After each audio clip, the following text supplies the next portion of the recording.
So before I start, let me introduce. Let's go on with a little introduction as well. I am speaking from the platform of Chaajao Technologies. We are preparing students for the SAT and other aptitude tests, international tests, local tests for the past around 2 decades now, more than 2 decades, around 2.5 decades now. So I myself personally, I have been training students for the past 11 and a half years.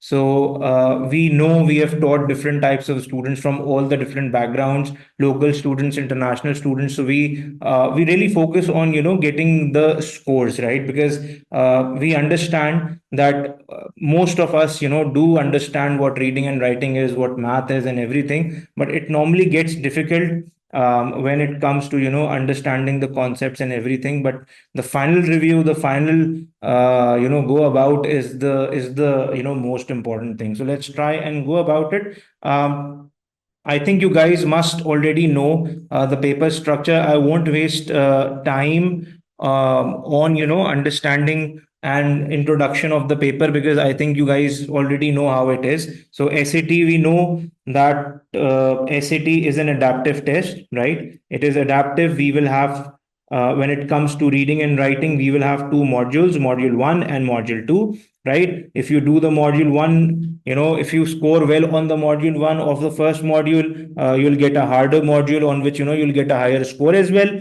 and so on and so forth. And when it comes to reading and writing, right, so the paper in and of itself has 4 sections, right? Like I told you, it has craft and structure, then it has information and ideas, right? Then it has standard English conventions, and then at the end of it, it has expression of ideas, right? So we will be trying to go through all the questions, and let's see and start how it goes about it, right? So the first question that we have is from the topic of subject verb agreement. Now we you guys know that when we talk about standard English conventions, or we talk about the questions that are related to standard English conventions, the question is similar for all the questions, right? It says which choice completes the text so that it conforms to the conventions of standard English, right? So conventions, you have to know the conventions if you have to solve the paper or solve the question, right? So when you talk about subject verb agreement, there are two things that you need to understand which are very important, right? The first one is what the subject is, right? Then what is a verb, and then what their agreement means, right? So this is again very important. So when you talk about the subject is anything that has a verb for it in the sentence, right? And verb is anything that is an action. So it has an action, and with an action, it has a time zone as well, right? So when you talk about subject verb agreement, you have to make sure that the subject of the verb should agree with each other. Subject and the verb should agree with each other in number, right? So if the subject is singular, the verb should also be singular. And if the subject is plural, the verb should also be singular. Now, plural. So now students normally ask me that, how can we recognize, because the question for all the standard English convention questions is the same. So how do we recognize which topic it belongs to? So normally the best way to do that, the best way to understand that is to look at the options, right? So if you look at the options, and if you find out and try to find out the difference between the options, right? So you will kind of get an idea of what part of the question this is. So if you look at it over here,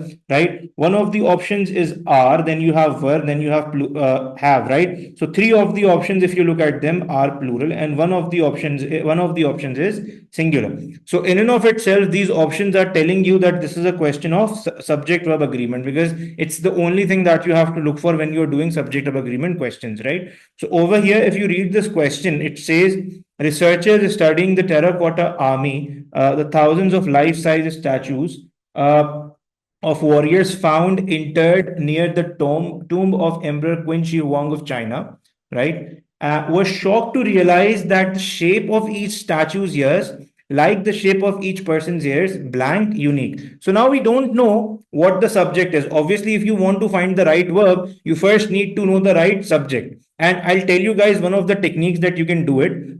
If you guys you can tell me on the chat. Do you guys know what is a preposition? Do you guys know that? Let me know on the chat. Right? Yes, no, whatever. Do you know what is a preposition? Yeah. So preposition is basically something that tells the position of one of the nouns in relation to some other noun, right? That is what preposition is. So when you talk about a preposition or when you see a preposition, commonly the prepositions that you might see is of, in, on, to, right? These are the four prepositions that you might see. And if over here, if you look closely, you have this of over here. So the rule is, when you have a preposition in your sentence, whatever is written before the preposition becomes the subject, right? Whenever you have a preposition in your sentence, whatever is written before the preposition becomes the subject of the sentence, right? So you have shape written over here before preposition, and shape is singular, right? So because this is singular, the related verb should also be what? The related verb should also be singular, right? So because of the subject, because we identified the subject, we now know that the related verb that we should have should also be what? It should also be singular. So because of that, we are going to take answer B. This is going to be the right answer, right? And normally, guys, if you see of the three options, if you have three options that are plural and one option is singular, normally what the option that is different is going to be your answer. But again, you cannot just go on like this and select the answer. You have to go for it. You have to see which is the subject. Now if you are good with it, if you have practiced well, normally it takes around 15 to 20 seconds for a student who goes well, who has practiced well, to find out the subject in the sentence. That is how long it takes, right? So if you move on with it, are you guys good with it? Do you understand? Please do acknowledge me on the chat. If you guys keep acknowledging me, if you guys keep on writing yes or no, I'll have an idea of where the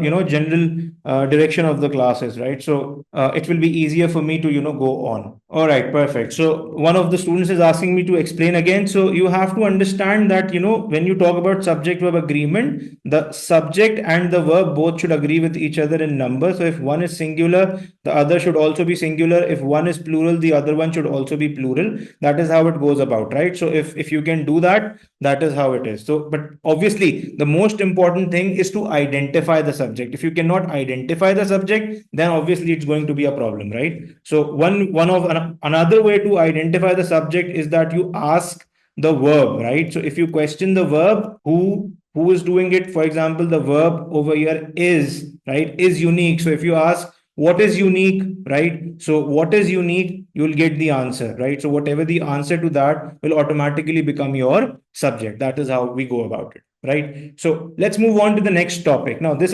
topic is from form, structure, and sense. So all of you guys know that standard English conventions is divided into two parts, right? The first one is form, structure, and sense. The next one is boundaries, right? So form, structure, and sense has a few topics. First one was subject of agreement. Now we have plurals and possessives, right? So in this topic, we have to know the difference between the plurals and the possessives, right? So possessives, when you talk about nouns, the possessives normally have apostrophe s towards the end of the sentence. And when you talk about plurals, they also have an s towards the end of the sentence, but that s is without the apostrophe, right? So it is without the apostrophe, and that is where we need to understand. Now students normally ask me, how do we understand where should we use an apostrophe and where should we should not use an apostrophe? So that is where you need to understand whether you have a possession or not. So let's read this sentence. It says, photographer Ansel Adams' landscape portraits are iconic pieces of American art. However, many of the blank of landscapes were intended not as. Now, let's go on. It says, many of the photographer's early photos. Now, guys, I'll give you one hint, and that is going to be very important for you. Just remember, when you have an apostrophe S, whatever is written after that apostrophe S has to be a noun. Whatever is written after apostrophe S has to be a noun. Why? Because you have to show possession. So if you want to show possession, you can only do that with a noun. So you cannot show possession of something with something that is not a noun, right? So one thing should be very clear, that After early photos, if you look at the blank, you have an off. It's a preposition. So you can just not use an apostrophe s after photo, right? So you will be eliminating option A and you will be eliminating option B, right? So these two will be eliminated. Now you have option C and option D. Now in option C and D, you do not have an apostrophe after photo. So the both of them can be the right answer, but you'll see because you have to show possession of the photographer with the early photos. So you need an apostrophe after the photographer, and that is not present in option D. So because that is not present in option D, you are going to eliminate option D as well. And the best answer over here will be option C. And if you read it, many of the photographers' early photos of landscapes were intended not as art but as marketing. So this is how it goes about it, right? So that is what plurals and possessives is. If you guys understand this, please do acknowledge me on the chat. Okay, perfect. So that's very nice. Okay, so we'll move on with it. So C, for C, you have, you have this apostrophe over here written, right? And because you have to show possession of the photographer with the early photos, you have to have this apostrophe here. And if you don't have this apostrophe, then obviously photographers and early photos will be two different nouns. And you cannot write these two different nouns together, just like that. It has to have some meaning, right? Either it has to be the description or something. It's not a description, so it has to be a possession. That is how things work, right? So one of the topics was subject verb agreement. One of the topics is this plurals and possessives, right? So if you talk in terms of scores, right? If you talk in terms of scores, so subject verb agreement normally has a couple of questions in both the modules, or maybe 3 questions. So that can get you around 50-60 points. And just like that, plurals and possessives also has around 2 to 3 questions in both the modules combined. So this can also get you around 40 to 50 points. So this is very important as per the concept. Now let's move on to the next question. Now, like I told you, it's very important to first understand what the convention is. If you understand the convention, then only you will be able to solve the question, right? So if you understand the convention, you have to look at the options. So one of the options has comma and one of the options only has a comma, one of the options has and one of the options has nothing. So from the options, looking at the options, I can say that this has to do something with the boundaries part, or this has to do something with the punctuations part, right? So because it's boundaries where you have to deal with the punctuations, how you have to join different sentences, that is what you have to do, right? So if you look at the sentence over here, it says while filming, if you started from over here, it will be award-winning cinematographer James Wong Ho was known for his innovative filming techniques. While filming a boxing match for the movie Body and Soul, Harvey had a handheld camera operator wear roller skates. Now, you have to understand this. When you added this while with a sentence, when you add this while with a sentence, it would become a dependent sentence, or what you call an incomplete sentence, right? So if you join an incomplete sentence or a dependent sentence with an independent sentence which is complete, you just have to remember this. This is an amazing technique. Whenever this happens, when you're joining two sentences, one of them is not complete, the other one is complete, right? You can only join it using a comma, right? So it's only a comma that you can use to join these two types of sentences. Now, it has to be your skill, it has to be your skill set that you have to determine whether the sentence is dependent or not. That is something that you have to determine, and obviously that will help you. So because one of the sentence is dependent and other one is independent, you're going to use a comma over here, only a comma, right? So you have to now look for the option that has only a comma. Now you guys have to respond, which is the option over here that has only a comma with it.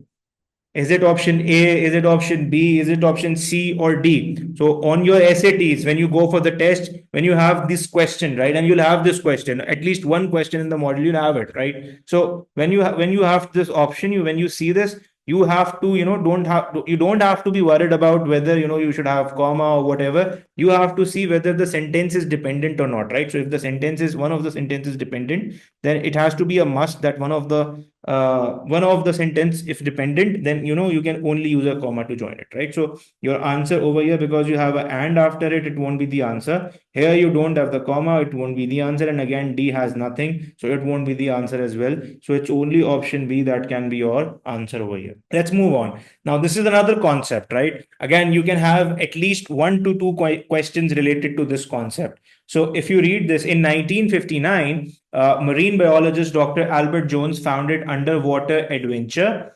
Okay, so because I have, I'll look into it. Okay. In 1959, marine biologist Dr. Albert Jones founded the Underwater Adventure Seekers, a scuba diving club that is the oldest club for black divers in the United States, and that has helped thousands of diving enthusiasts become certified in the field. Now, there's one thing that I can tell you. There are a few exceptions to this, right? And those exceptions will also come forward, right? So I have one question that's coming, that will be about that exception, right? So you have to understand, when you have this that written, normally you do not use punctuations before or after that. This is incorrect. There again, like I mentioned towards the start, there are a few exceptions to this. So I will be discussing those exceptions as well, but you have to understand this is how it works. So if you see the other three options instead of option A, if you look at option B, C, D, all of these three options have either a comma or a dash written, right? So because you don't use this punctuation before that, that is why all of these three options will be eliminated, right? And you will take option A as your answer. Now, if you want to go into explanation of it, you can go into explanation as well, because when you use that, it becomes an essential clause. It has to be a part of the sentence. You can do all of that, but because you have to save time on the exam, you have to focus more on what's going on. So if you have a that written over here, and if it does not have the exception that I will talk about in some time, then you have to make sure that it does not have a punctuation before or after it, right? So that is how it has to go. Yeah, it makes it essential, exactly. So let's move on. This was one of the concepts. Now, this is a very important concept, right? I call it the noun modifier placement. Now, you'll get these questions normally. You'll get these questions in the harder part, right? So when you get a harder module 2 section, that is where you get the modifier questions. There are instances where you will get modifier questions in the first module as well, but mostly you get modifier questions in the second module, right? So let's try and understand the concept. That is what we are here for. Let's try to understand the strategy of how it works, right? So in 2015, a team led by material scientist Aniruddha Sumant and Dhyana Berman succeeded in reducing the coefficient of friction (COF) between two surfaces to the lowest possible level, super lubricity, a nearly frictionless and, as its name suggests, extremely slippery state. Now, when you have a modifier, if you want, you can write this down as well. The rule of the noun modifier placement is that whenever you have a modifier in the form of a clause, it will always have the subject after it. So when you say a nearly frictionless state, so whatever is called a nearly frictionless state should come right after it. So for example, if I say after he played for 2 hours, right? If this is the modifier I have, so whoever has played for 2 hours should come right after the comma, right? So we know a nearly frictionless state, they are talking about super lubricity over here. So whichever option has super lubricity right after the comma, or whichever option has super lubricity as the first word, right? That will be the answer. Now, how many options do we have in which we have super lubricity as the first word? Is it there in option A? No, we don't see that. Is it there in option B? No, again, we don't see that. Is it there in option C? Again, we don't see that. So it is only in option D where we have super lubricity written, and the super lubricity is for a nearly frictionless state, right? So that is how we go about it. That is how we solve the modifier question. I think we have another modifier question. This is again, because this is a harder one, I took multiple questions of modifiers. So let's discuss this one as well. It says in 1453, English King Henry VI became unfit to rule after falling gravely ill. As a result, Parliament appointed Richard III, Duke of York, who had a strong claim to English throne, to rule as Lord Protector upon recovering 2 years later. Now again, you have this modifier. Now, you guys have to tell me who recovered, who can recover after 2 years. Firstly, obviously, it has to be a human, right? So we have to understand that. And as per the context, who do you think will recover after 2 years? Obviously, it has to be Henry, right? So the answer that you'll have as per the noun modifier placement, what I told you, whenever you have a modifier in the form of a clause, the subject should come right after it. So if you want the subject right after it, right, you need to have it right after the comma. So if you look at the options, you don't have it in option D because it says it. You don't have it in option B because it says rain, right? So that will be eliminated as well. So you have to tell me, guys, can I take option C as my answer? Because I have Henry written over here. Can I take option C? We have our exams in a week, so we should know this concept. Can I take option C as my answer? No, I cannot, right? Why I cannot take this as my answer? Because I have this apostrophe s written after it. And I have to remember, whenever I have apostrophe s written after a noun, whatever is written after that noun becomes the subject. And this is just mentioned for reference. This is not meant to be taken as the subject, right? This is one thing that you have to be very clear about. So technically speaking, there is no difference between option B and option C. Option B and option C are the same. Option C has Henry written over here, but it is not talking about Henry, right? So your answer over here will be Henry resumed his reign, right? So it has to be option A because you have Henry written right after the comma, right? So let's move on. This is how we solve the modifier questions, right? Now, again, we are up to one other question that is of boundaries, because if you look at the options, you have this comma, then you have other options that do not have commas and full stops, so on and so forth. So if you look at it, researchers Lindsay developed a process for increasing the tensile strength measured in gigapascals or GPa of silkworm silk. Now, this is this is a sentence that has ended, right? This has ended. By dissolving and reviving the silk in a solution of iron, metal, ions, zinc, and sugar Z, increase the amount of force required to stretch it from approximately 0.5 GPa to 2 GPa. So you have two independent sentences, guys. Now I'll tell you what are the ways of joining two independent sentences. There are 5 ways, and you guys have to remember this in order of their preference, right? So how can you join two sentences that are complete in and of itself?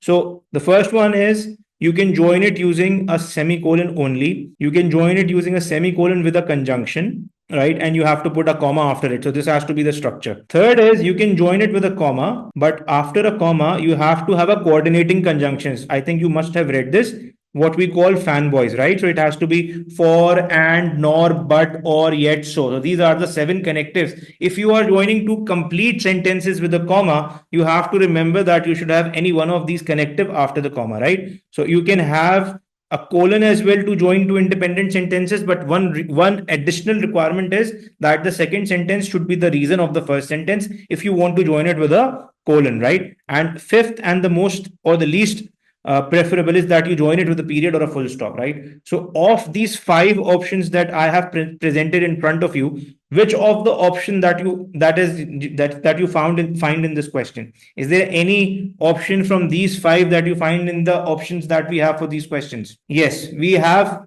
5, right? So we have no option with semicolon or semicolon conjunction comma or comma fanboys or colon. We only have one option that has a full stop. It has option A has only a comma, right? So this is called comma splice error. You might have read this as well. Comma splice error is when you join two independent sentences using only a comma, right? And when you join two independent sentences without a comma, it becomes a run-on. So this becomes a comma splice error. This becomes a run-on fragment. So all of these 3 will be incorrect, and option D over here will be the correct answer, right? So let's move on. Now, this is a very important one. It says, when external forces are applied to common glass made from silicates, energy builds up around the minuscule defects in the material, resulting in fractures. Recently, engineer Erkka Frankberg of Tampere University in Finland used the chemical compound aluminium oxide to make a glassy solid. Now, do you guys know what is the concept of a positive? Let me know on the chat. Yes or no? Do you know what is an appositive? How do we use an appositive in a sentence? It's sort of, I'll give you an hint, it's sort of a modifier, but how do you know it has been used in a sentence? Normally, when you use an appositive, it's a description to a noun, right? Yeah, non-essential element, that is fine. So it's a non-essential element. It can also be called a description to a noun. So for example, if I say Mr. X, right, president of a certain company, is going somewhere. So this would be president of a certain company will be his description, right? And because this is the description, it has to come right before it. So and it will be used with two commas.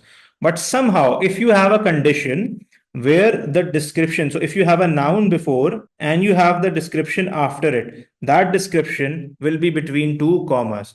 But somehow, if the scenario becomes that you have the description before and the noun after it, if this is the scenario, right? So what will happen is you will not use these two commas and it will go as it is, so without any punctuation. So over here you have to see whether chemical compound is the description or the aluminium oxide is the description. Obviously, we all know that aluminium oxide has to be the noun and chemical compound will be the description. So if chemical compound is the description, if it were written after aluminium oxide, then it would have written between two commas. But because it is written before aluminium oxide, we won't be using any commas over here. So what is the option in which you don't have any commas written? Can you tell me what is the option that has no commas? Yeah, so it's only one option, and that option is what? That option is option D, right? So it's only option D that has no commas, and that is why this will be the best answer over here for this question. That is how, again, so yeah, I can explain it again. So if you have a noun and you have the description for that noun after it, that description will be always between two commas. But somehow, like over here in this sentence, if you get the description before and the noun after it, then you won't be using any commas, right? You won't be using any commas. So you can have this description and you can have the noun after it, and there won't be any commas. That is how it is, right? So let's move on. Yeah, this is again a very important topic, and this topic is pronouns. So you'll get around, I think, 2 questions per module, or maybe 2 to 3 questions in both the modules combined. So pronouns will get you at least 50 points if you have the concept right? So the important concept that you have to deal with when talking about pronouns is of pronoun antecedent agreement. Are you guys writing these things down? Are you guys taking notes? Please let me know on the chat. It's very, I know I don't want you guys to write everything, obviously, but the important parts, the rules that I'm hitting on, please do write them down and revise them after this workshop, so that this will help you increase the speed, right? So if any one of you has time issues or problems, right, so this will help you get over there, right? So please do make notes, right? Perfect. Okay, so now let's go on over here. So American poet Emily Dickinson wrote many of her poems on scraps of paper, but she also took steps to collect these works from 1858 to around 1864. For example, she copied more than 800 of blank into 40 homemade booklets known as fascicles. Now, you have to understand, when you talk about pronoun antecedent agreement, you have to understand what is a pronoun. A pronoun is a word that refers to a noun, right? And the pronoun should agree with the noun as well, and it should agree in two forms, right? It should agree with it in number and it should agree with it in person. And I'll tell you what agreeing in number and person is. But when you're talking about 800 of something, so whatever that is, will it be singular or plural? When you talk about 800 of something, naturally it can obviously not be singular. It has to be plural, right? So if it has to be plural, it has to agree in number with the pronoun as well. So the pronoun that you use for it has to be plural as well, right? So firstly, you will be eliminating option B and C. Why? Because they are not pronouns. They are pointers, right? They are pointers. There's that, these, and those. 4 of these, they are pointers, right? So firstly, you will be eliminating them. Now you are left with option A and option D, right? So Because you know you need a pronoun that is plural, right? That is why you will be eliminating option D as well, and you will take option A as your answer because it is plural, right? This is again something that you need to understand, and it's much like subject verb agreement where you compare the subject and the verb together. So if the subject is singular, the verb should also be singular. So if you just remember it in a way that if the subject is singular, the verb should also be singular, and the related pronoun should also be singular. So if you take these two things together, you'll solve subject verb agreement and pronoun antecedent agreement, both of these problems together, right? Now let's move on. Now this is again very important, and this topic is verb forms, right? Now, how do you understand, or how do you realize this, or how do you identify this? If you look at the options, this is past, this is also past perfect, but again past. This is present, and this is future, right? So the difference in the options is not that of there being singular or plural. The difference is that of there being past or present or future, right? So as soon as you get into tenses, you have to understand that it has to be what it has to be. It has to be verb forms, right? So when you talk about verb forms, one of the characteristics or one of the rules that we have, or that we have to understand, is that the verb forms will always be of similar category. The verb forms will always be of similar.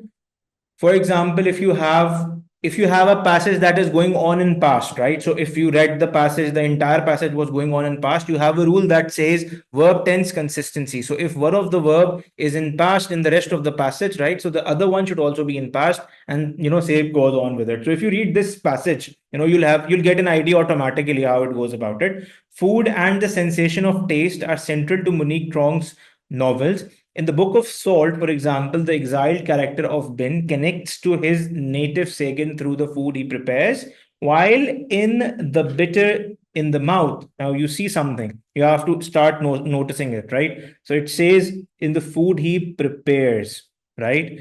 The character of Linda experiences a form of synesthesia, right? So it has to be what? Experiences. And I'll tell you something. Do you guys know what is simple present tense? The basic form of the verb. Do you guys know that? What is simple present tense? Play, eat, drink, right? That is the basic form of the verb. I'll tell you three criteria. Whenever you encounter any one of these three criteria, just make sure you'll always have a simple present, right? So three criteria for simple present. What are those three criteria? The first one is what? The first criteria is that it can be any book. So if you're quoting the incident of any book or anything that is recorded, right, it will always be simple present. Now, then after that, if you're for example quoting a fact or a law, right, then it has to be what? It has to be simple present. And thirdly, if you're talking about what? If you're talking about something that is routine or something that is repetitive, right? So something that repeats. So that again has to be simple present. So if you tell anyone, how do you spend your day every day? So you talk like, I wake up at 9, I take my breakfast and all of that. So it has to be simple present. So because it is the consistency as well, and over here you're talking about the event of the book as well. So it has to be simple present. So your answer over here will be option C. Now let's move on. Now again, this is a very important concept, right? This is a very important concept. When you look at it, it says fans of science fiction will appreciate the multiple references to classic sci-fi stories. Now, guys, just remember one thing. It is a question of the use of punctuation, and you have to remember one thing. What is that one thing? Punctuations are always needed where where there is a function required, right? So if there is a place where you do not need punctuations, you will not place them, right? If there is a place where you don't need punctuations, you will not force it on them, right?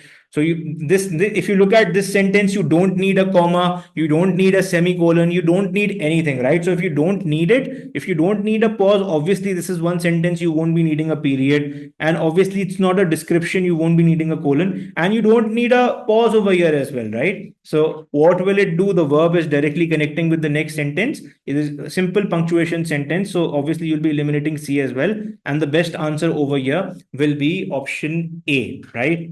So now let's move on. Now, again, this sentence is of pronoun antecedent agreement, right? So if you look at this question, it says, if you try one of the artist Nick Cave's signature sound suits, you can expect to swish, rustle, or clang every time you move. Cave makes his suits out of found objects, everything from ceramic birds to broken record players. He carefully considers the sound an object makes before using blank in a suit, right? So you're talking about what? Who will tell me what are you talking about? Obviously, you have to, like I told you, when you have to choose a pronoun, you first have to choose what? You have to first choose the noun that it is referring to. Then you'll identify which noun is correct, right? So when you talk about this sentence, it says the sound an object makes before using it. So you're talking about what? You're talking about the object, right? So it is singular. You're going to use it, you're going to use the object, right? So you know that when you want to use something singular. So again, this question was relatively simpler because the three options that you had were all pointers. So you're going to eliminate them and you're going to take D as your answer. But if you have in your options, for example, if you had them written in one of the options like we had in the previous question, then you should know that because your subject or the noun that you're referring to is singular, that is why the pronoun should also be what? The pronoun should also be singular, right? Let's move on. Now, this is again a subject verb agreement question. Now, let's see how many of you remember what we talked about in the start of the questions. Now, I want you guys to take 1 minute or maybe 30 seconds and solve this question and put your answer.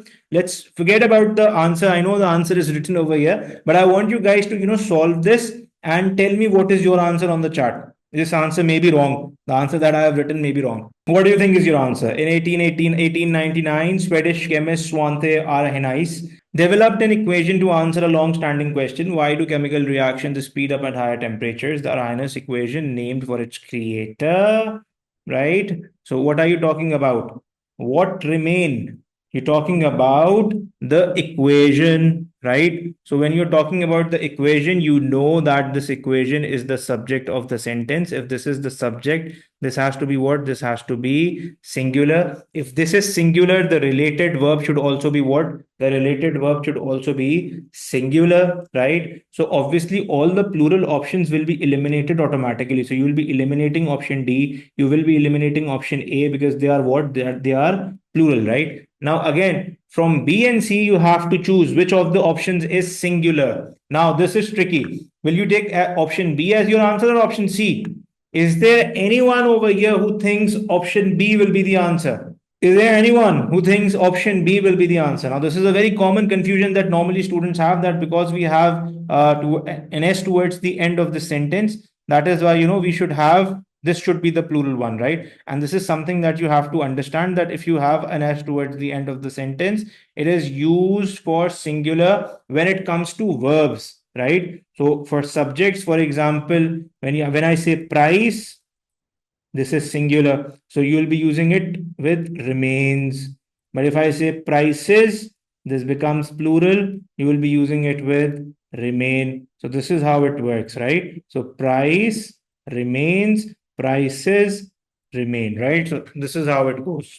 So B will be eliminated and your answer will be C. Now, the important thing over here is the identification of the subject, right? So if you identify that your subject is this equation thing, then obviously this will be all right. If you don't identify that, then obviously it will be a problem. So if you take anything that is other than this as your subject, it would be a problem.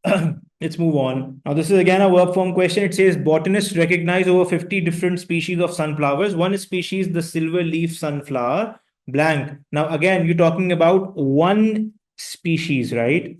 And I give you one hint. When you have, for example, if you have this X, then you have two commas, and then you have a verb written over here. So if this is the structure, and if this is making a good transition, for example, if you read it, for example, one species having, so if you read it from here directly, so what's written between the two commas, it becomes an appositive, right? It becomes a positive, it becomes a non-essential part of the sentence, it becomes a modifier. So technically speaking, you can eliminate that from the sentence and you can move from your noun directly to the verb, right? So if you see this, it's option A says having included. If you look at option B, it says including, and option C is to include. Now there's one thing that I'll tell you guys. If you have a verb with ing and you don't have a helping verb before it, it is not a verb, it is a gerund, right? So obviously you cannot consider it, it will be incorrect. And if you have a to written before the verb, this becomes an infinitive. So if this is an infinitive, again, this won't be a verb, you won't be considering it. So again, you have to go with a singular verb. It can only be includes, and that will be your answer, right?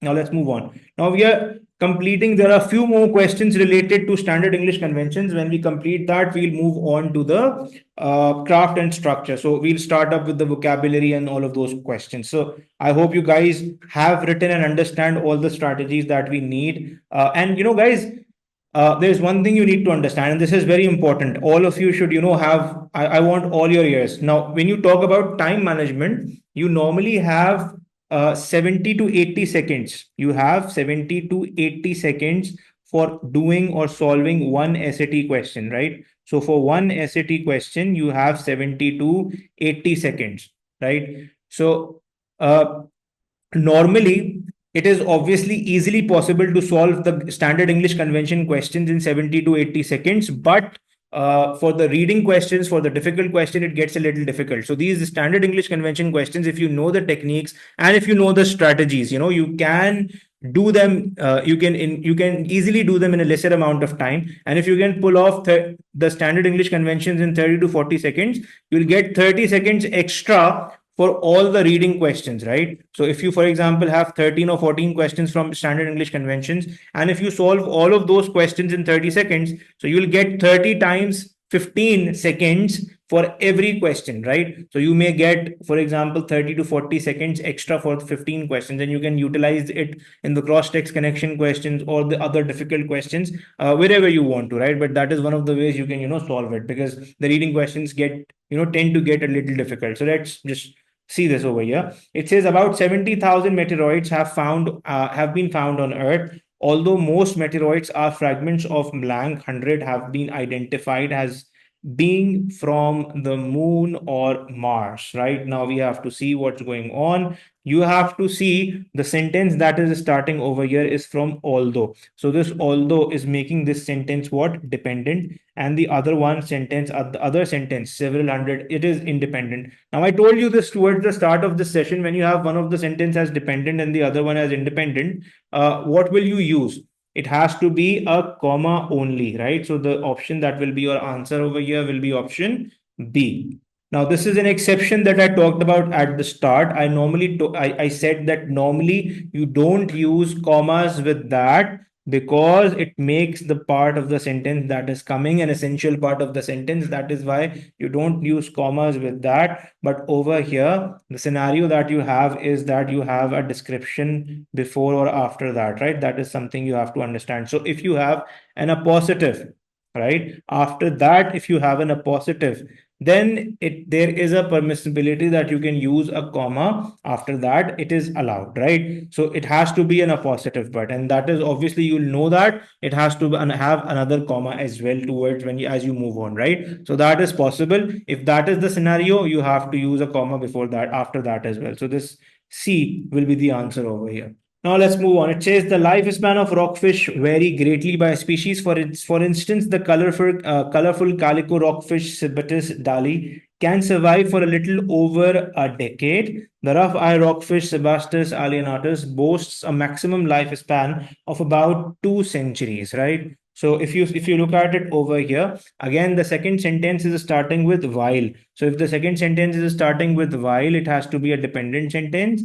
And if it is a dependent sentence, then you have to join it with a comma. And again, option D will be your answer. Moving on with it, it says in her 2 major series of memory tests and autobiography, painter Howardna Pindell explored themes of healing. Now, again, you have to understand this. When you have, like I told you about that, when you have prepositions, when you have prepositions, you don't use you don't use punctuations before or after it, because the prepositions, in of itself, they are, what they're doing is they are connecting what nouns or pronouns with other nouns or pronouns, so they're already doing it, so you don't need a break before or after it. That is why you don't tend to use punctuations with prepositions as well, right? So this is the game. So you'll have three options over here that will use punctuations over here. So you will be eliminating them. And there's only one option, option A, that has no punctuation. So you will take option A as your answer. This is going to be the best answer. Okay. Now this is again an important and interesting sentence, because the first sentence is starting with a while, right? This becomes a dependent sentence. Why I've taken 3 to 4 questions from this topic, because this repeats itself a lot. You'll have a lot of questions from boundaries that will have a dependent sentence and the other one as independent sentence. So you will be asked to join them with a comma. So it will be option C that will be the answer over here, right? Now this is important. Like I told you, you have 5 options to join 2 independent sentences, right? So because this sentence, if you read it, the first one, it says human-made synthetic fibers used in clothes and many other consumer products are more durable than most natural plant fibers. So if you read this, this is an independent sentence. And if you start after this, the manufacture of synthetic fibers requires toxic chemical solvents that can pollute the air and water. So this is again independent. So if you have 2 independent sentences, and if you want to join those 2 independent sentences, you have to put a comma and you have to put a connective, because in this question, in the 4 options, you don't have any semicolon, colon, or full stop, right? So you don't have that in any option. So it's the only way you can join it. So when you look at the options, if you look at option A, it has only a comma. So this will be called a comma splice error. And option B and C, they don't have any comma. So they will be called run-on fragments again. So these option A, B, and C will be eliminated, and it's only option D that has to be the answer, right? Because it has comma and connective both. So whenever you're trying to join, you can write this down as well. Whenever you're joining 2 independent sentences with a comma, it can never be with only a comma. It has to have a connective after it. It is very important. Okay, so guys, we are done with standard English conventions, right? I hope you guys have written it, and it's been a long time we have been going on. How I would suggest that we take a break of 5 minutes, and then we'll be back and we'll start up with the words in context or craft and structure. So that, does that sound good? Can we take a break of 5 minutes? Is that good? Okay, so you guys can stay in the meeting, right? We'll take a break of 5 minutes and 5 to 6 minutes, and then we'll resume, hopefully, right? Get yourself some water. We'll start up. Yeah, that is why the answer would be option A. That is how we go about. So if you don't work out this word, it's going to be words in context. It's going to be very difficult for you. And again, you need to have a good vocabulary. Why? Because if you get these, when you look at the module 2 difficult questions, obviously you will have, it may be, sometimes it may be possible that you get words, and if it is a scenario that you don't understand the meaning of any of the words in the options, obviously it's going to be very difficult for you to go on with it, right? Now let's look at another question. It says, and as an architect in Los Angeles in the 1950s, Helen Louis Fong became known for avoiding blank design in her building. So we don't know what were the type of designs that the architect was avoiding. But if you read the next sentence, it says, instead of using standard shapes and colors, she typically explored innovative forms of daring use. So she was not using standard shapes. So if she was not using standard shapes, she was avoiding standard shapes. So you need a word that is closest in meaning of standard, or something that is normal, or something that is normally used, right? So can it be creative? No, it cannot be creative, because creative is not something that is normally used. Can it be bold? Bold is irrelevant over here. Can it be understandable? Again, it is irrelevant over here. So it has to be traditional. Traditional is what? Something is something that is normally used, something that is used by customs and everything. So obviously something that is traditional can never be creative. That is what we have to understand. So that is the paradox that we had to work out, right? So that is why the best answer over here is option C. You can, if you work out the word, right? You can solve this in 10 seconds, literally 10 seconds, because all that is left to do is match this word with the options and work out which is the option that is in closest in meaning with this word. That is all that is left to do, right? Let's look at another question. Guys, this is very important because, I'll tell you, words in context will have around 3 to 4 questions, 3 to 4 questions, not in both the modules combined, but per module. Do you understand the impact? 3 to 4 questions per module. One of the best ways of getting a hold of time management on the SAT is to identify or know the questions that can be done in 20 to 30 seconds. Because when you identify the questions that can be done in 20 to 30 seconds, you'll hit them first, you'll solve them first, and you'll save around 50, 60 seconds or 30 seconds or 40 seconds or whatever from those questions. Then you can invest that time in the questions that you're, lagging or that is taking more time, right? So that is one of the ways. So 3 to 4 questions per module would make around 7 to 8 questions in both the modules. That is 15% of the entire paper. So 15% of the entire paper, 800 points is total. 15% of the entire paper would be around somewhere between 120 to 150, because we have to understand the weights of questions in module 2. If you get a harder module, are different. You get more points on the harder module if the question is harder, if the question is difficult, right? So it can get you 120 to 150 points. That is a big number. I'm especially talking to students. Obviously, most of you would be students who are trying to get to 750 or maybe more than that as well. But all of you should understand. For example, if you're getting a 600 right now, and if you're not getting any right in the vocabulary context question, right, or words in context question, so if you start getting all of them right, you can get to 700, you can get to 750, you can cross those barriers if you get these questions right. So this is something you have to understand. This is very important. How would I approach these questions if I do not know the meaning of some of the words in the options? Now, some of the words doable, but if you don't know the meanings of all the words in the options, then that is a problem. And that is why we do emphasize and appreciate students who go with vocabulary. So now don't just think about it. In the remaining days that you have around 7-8 days right now. So if you start memorizing 30-40 words or maybe 50 words every day, you can do a lot. You can do 300-400 words, and hopefully you will have something in the module 1. Don't worry about module 1 will be, that will be doable. Hopefully all of you will get a perfect score on the first module, but module 2 will be harder. So you have to prepare yourself for module 2. Okay, there are 3 ways of doing it, right? Vocabulary, you can do it in 3 ways. Number 1, you have to memorize words. Number 2, you have to read a lot. From reading you get a lot of words. And thirdly, you have to practice. So when you practice and when you do a question, automatically, like when I solve this question, I get the meaning of these 4 words when I solve it, right? So for every question, you get to know 4 vocabularies. So the more you practice, the more exposure you'll get. So these are the 3 ways that you can go about it. You memorize, right? You memorize, number 1. Number 2, you read. Number 3, you practice, right? I have this, I have a newsletter on LinkedIn, right? It's by the name Digital Sat with Chaajao, right? So I'd share the link with you guys as well. So I normally, write all of these things, how you can do. These are the problems that I get from my students. And for every problem that I get from my student, I normally, try to make a newsletter out of it so that, everyone can get a solution for that problem. So, I'll share with the link of that newsletter with you guys in the group, and, you can go and explore that. And hopefully that will be very beneficial for you. So there are a few articles about vocabulary as well, and all the questions that you are asking about time management, about everything, all of these are there. So you can give it a read over there as well, right? So that will be beneficial, hopefully.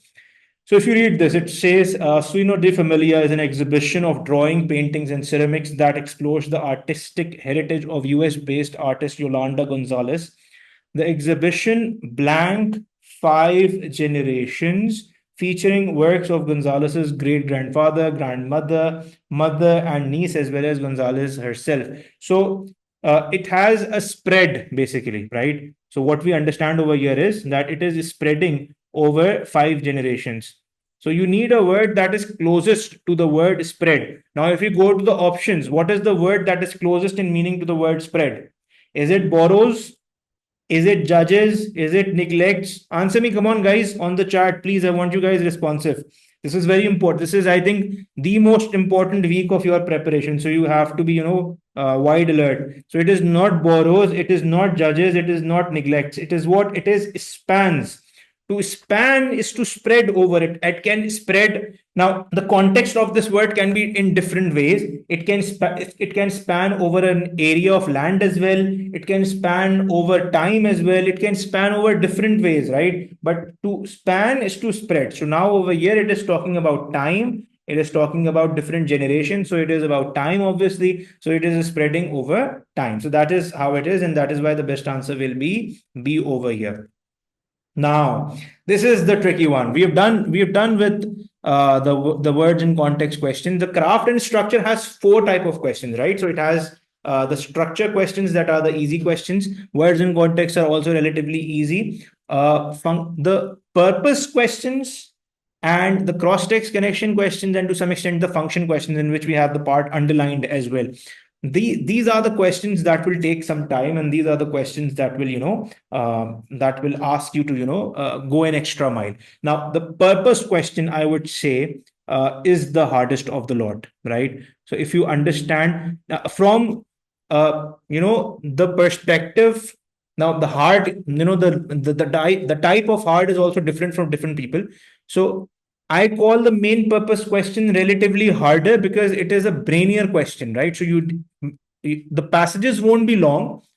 Some of them may be long as well, but most of the passages that you get on the main purpose questions, they're not very long, right? So you can read it easily in 10 to 15, 20 seconds, right?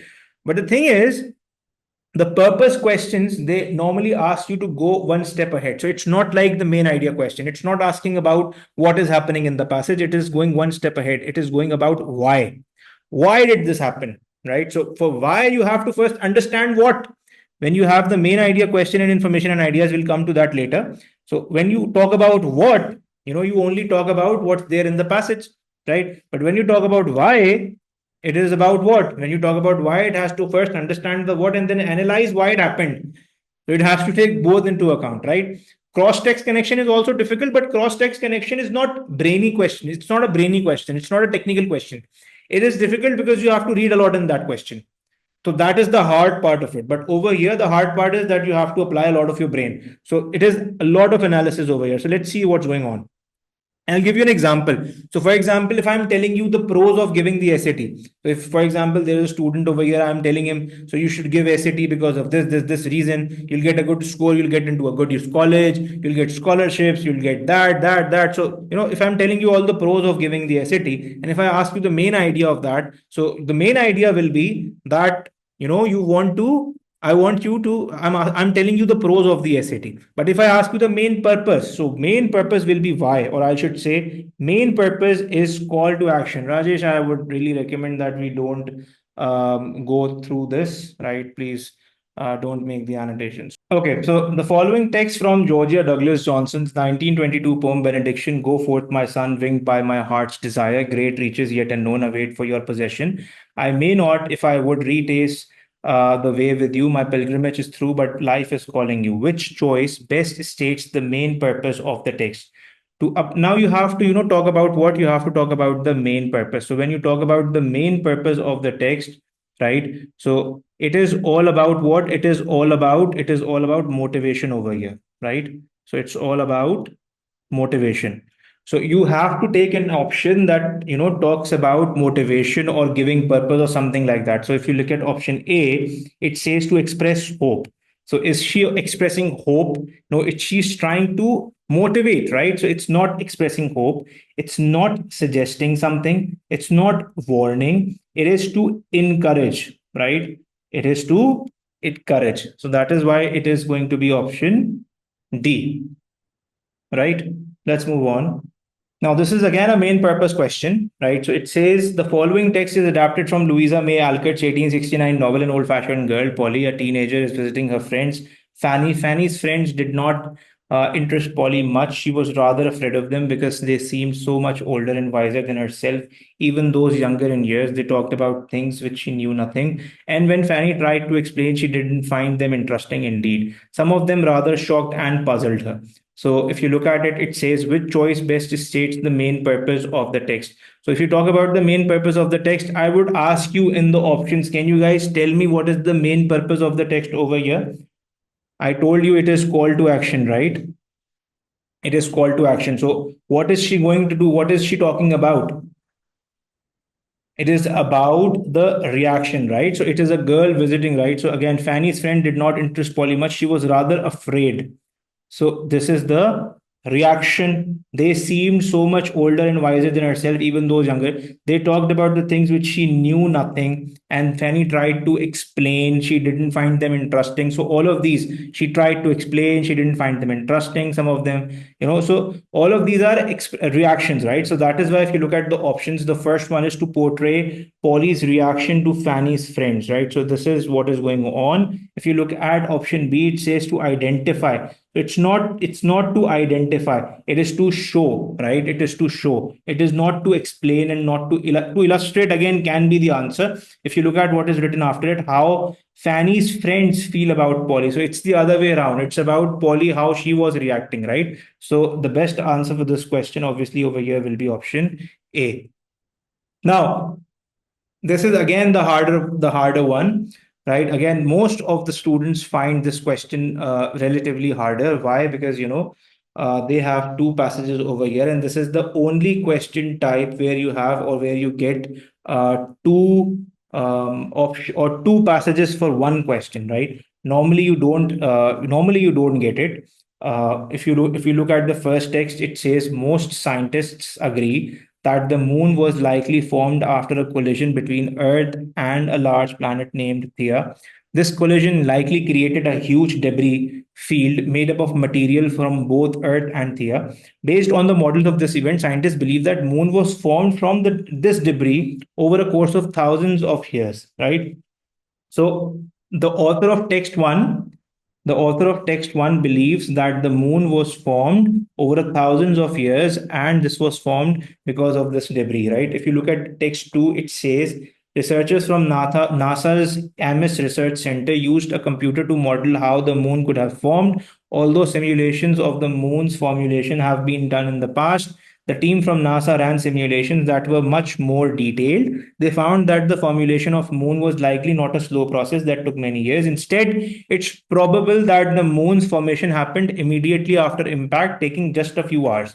So this is talking, text one is saying that the moon was formed over a course of thousands of years, and text two over is saying that it was formed, how it was formed in just a few hours, right? So this is the difference. Now what you have to do in cross text connections is that you first have to find the point of view, because normally the questions in the cross text connections will ask you to find the difference in the point of view of the two authors, right? So if you know the point of view or the difference in the point of view of both the authors, then you can easily do it, right? So if you talk about this one, the question says which choice best describes a difference in how the author of text one and the author of text two view the evidence from the formation of moon. So one of them thinks that it was formed in thousands of years. The other one thinks that it was formed in just a few hours, right? So we have figured it out first, and then we are going to the option. So if you look at the first option, option A, it says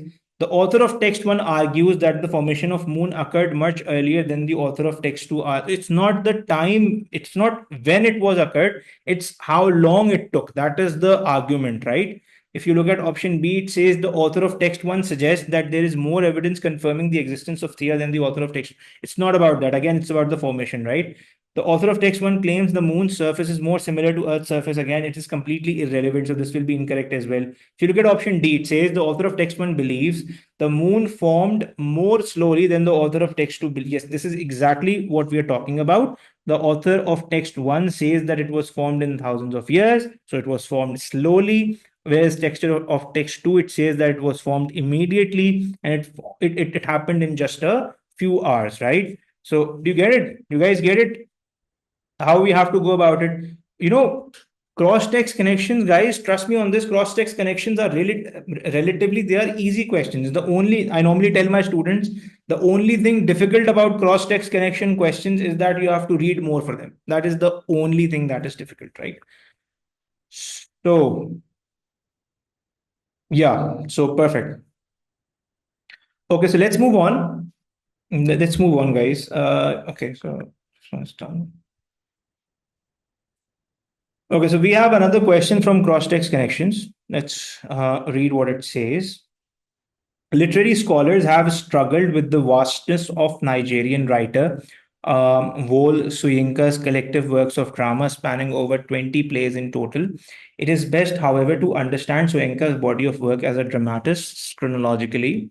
Soyinka's progression as a playwright can be considered to fall into three periods, with each one representing a particular thematic and stylistic cohesion. In the 1960s, the two decades between 1970s and 80s, and lastly from roughly 1990 onwards, right? So the first is saying that it was in three phases, right? So if you look at option text 2, it says it is tempting to impose a linear sense of order to the on the expanse of whole Soyinka's body of work as a dramatist. However, critics who have considered Soyinka's plays to fit neatly into three phases overlook potential commonalities in Soyinka's work that span across these phases. Additionally, this view may discount significant differences in the styles and content of plays written around the same time, right? So it says that text 1 basically talks about what? Text 1 talks about how it works in phases, and text 2 talks about how it is different, right? So it is not in phases. So if you look at it, if you look at the first option, it says while the author of text 1 believes that thinking about Soyinka's works of theater in phases is useful, the author of text 2 views such an approach as limiting. This is exactly the answer, because text author of text 1 thinks that it is in phases, and text 2 it says that it is limiting. So that is how it is, that is how it has to go about it, right? So this will be the answer. So guys, if you have any questions, you can put them forward, right? We have done two of the sections, right? We have done standard English conventions, and we have done craft and structure as well, right? Yeah, definitely. So what's going on is that the first text, when you read the first text is basically saying that this writer has worked in phases, right? So the first phase was 1960s. Inference is information and ideas. I'll tell you about it. So the first phase was 1960s. The second phase was 70s and 90, right? And lastly, it was 1990 onwards, right? So this is the thing. And if you look at text 2, it says that it is not in phases. So if you talk about it in phases, it is different, right? So it is limiting. So if you look at the difference, the first author of text 1 is saying that it works in phases, and the author of text 2 is saying that it is not working in phases. So option A is saying the same thing, that if you talk about text 1, it says that it has been in phases, while text 2 says that it has been limiting, right? So we have done two sessions, right? We have done with standard English conventions, and we are done with craft and structure as well. We are now left with information and ideas and expression of ideas, right? So we will, what we'll do is, after this session, we'll sort of have a poll on the group, right? I'll share a poll on the group, right? Where we'll be asking you for the days and time of the remaining two of these sections and the math session as well, right? So whichever will be suitable for most of the students, we'll be keeping this workshop on that time. So before we end this, I just wanted to take feedback on whether if this was helpful. Can you tell me on the chat that if did you guys find this workshop, this discussion of all of these questions and strategies and everything useful? I have a completed question bank, so I'm familiar with these questions. Should I practice now? You can use our application. You can use different authors that are going on. You can use Chaajao. You can use other books as well, Princeton and everything. So we'll be, giving you questions for that as well. Actually, I'm facing problem to listen to you because of the Wi-Fi. Would you be providing the recording? We'll try to provide the recording as well, right? We'll try to do that, yeah. Okay, guys, thank you so much. So what we'll do is we'll now do the remaining two as well. We'll share a date with you guys, right?